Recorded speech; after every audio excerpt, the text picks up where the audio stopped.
8:10 वेळ आहे, संध्याकाळचा दिवस आहे। आणि ह्या संध्याकाळी हे आपलं जे ब्रह्मकमळ आहे हे रात्री 12ला खुलणारी वनस्पती अचानक 6 वाजल्यापासूनच उमलायला सुरुवात झाली होती। आता 8 वाजेपर्यंत हे पूर्णपणे उमललेलं आहे। आणि अशा 4 कळ्या जिथं आपलं शिवमंदिर आहे, महादेवाची पिंड आहे, त्या पिंडीच्या कंपाऊंडला आम्ही ही वेल लावली होती।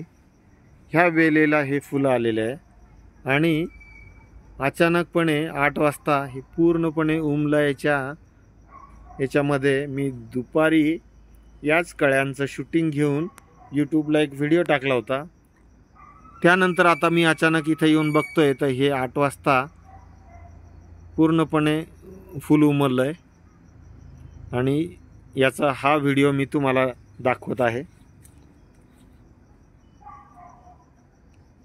अगदी चमत्कार वाटावा अशा ह्या फुलांचा आकार, त्यामधले परागकण, त्यामधली पिंड, असं हे सगळं इथं ह्या देवाच्या कृपेने योग जुळून आलेत। छत्रपती संभाजीनगरमध्ये वाल्मी नाका संताजी सोसायटी इथं ही मूर्ती आहे। आणि ह्या मूर्तीला बनवण्याचं जे काही धाडस मी केलं आणि पहिल्यांदाच ही मूर्ती बनवली। चित्रकार मी आहे पण मूर्तिकार नव्हतो। महादेवाचीच कृपा झाली आणि मला ही इच्छा सुचली आणि मी महादेवाची पिंड मागच्या वर्षी बनवली। ती ही पिंड आहे आणि हा जो पिंडीवरचा जो भाग आहे हा स्वतंत्र आहे आणि खालचा स्वतंत्र आहे। हा वरचा भाग जेव्हा मंदिर बनवायचं ठरलं तेव्हा मी गावोगावी मूर्तिकारांनी बनवलेल्या मूर्त्या बघत होतो, शिवपिंड बघत होतो आणि शिवपिंड बनवू शकतो का याचं मला काय आधार मिळतोय चित्रकलेचा, त्याच्यासोबत आपण हे करूयात म्हणून मी याच मैदानात जिथे आमची ओपन स्पेस गार्डनची आहे तिथे भर टाकायला लावली। हायवा जेव्हा रोडचे कामं करतात तेव्हा तिथलं जे काही रॉ मटेरियल आहे ते दुसरीकडे नेऊन टाकतात, ते मी इथे आणायला लावलं आणि त्याच्यामध्ये आलेला हा दगड आहे ज्याची आज शिवपिंड झालेली आहे। आणि कदाचित त्याचीच इच्छा होती म्हणून हा दगड मला त्यांनी दिला।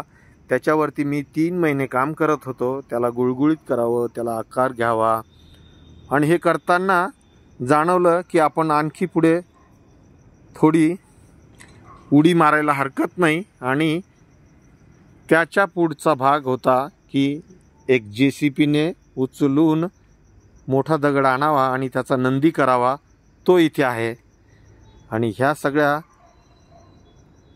ऊर्जेचा जो भाग इथे आहे तो आहे शिव, महादेव, आपले भोलेनाथ, ह्या सगळ्या नावांचा वापर करून मी हे सातत्याने करत राहिलो। शासनाची चित्रकला शिक्षकाची नोकरी करता करता मी हे सर्व करत होतो आणि आता हे पूर्णत्वास आलंय आणि या फुलाने त्याला 4 चांद लावलेत आणि 4 फुलं इथं अशा स्वरूपात ह्या वृक्षवल्लीमध्ये खुललेले आहेत। हे दाखवण्यासाठीच हा मी व्हिडिओ बनवतोय। या मंदिराचं नाव आहे ठाकूरजी का भोलेधाम। आपणही वेळ काढून दर्शनाला नक्की यावे। संताजी सोसायटी, वाल्मी नाका।